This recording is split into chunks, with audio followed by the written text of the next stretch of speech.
Say hello to Australia's digital ID system. In a world where politicians were perfect and honest and competent, and we didn't have pressure from large organisations and there was a lot of competition in all markets, a digital ID actually makes some sense. But that's not the world we live in. Putting you in control of your information and providing a secure and convenient way to access online services.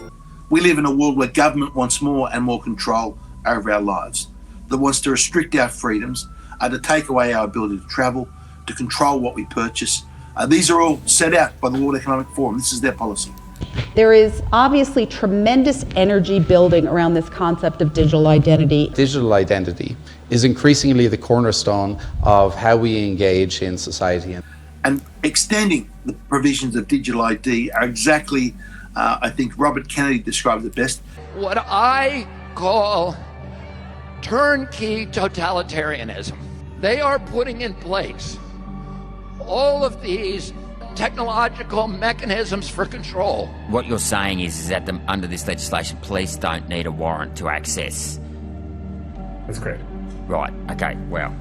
It starts off with the premise that it will be voluntary and it will be safe and effective. The digital ID system being safe and trustworthy and voluntary. We know after time this will be compulsory. The government's position on COVID-19 vaccinations is that it is voluntary. The COVID vaccine is now mandatory. Combined with a central bank digital currency, it will simply give government an unprecedented control over our lives. Every right that you have is transformed into a privilege contingent upon your obedience to arbitrary government dictates. And you smelled something of a rat, didn't you, in the procedure which the government did in relation to getting this into Parliament? As you know, what normally happens when new laws are being introduced into the federal Parliament, they are introduced in the lower house, the House of Representatives. The House is where most legislation, called bills, originates before becoming law.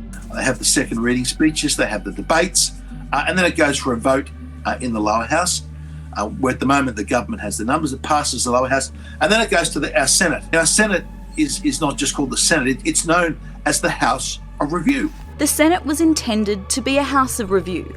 That is, to keep a government that usually has power in the House of Reps in check.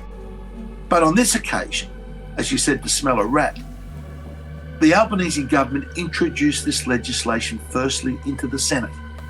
And then they guillotined debate. And then they rushed it through without any debate on the issue to get it passed through.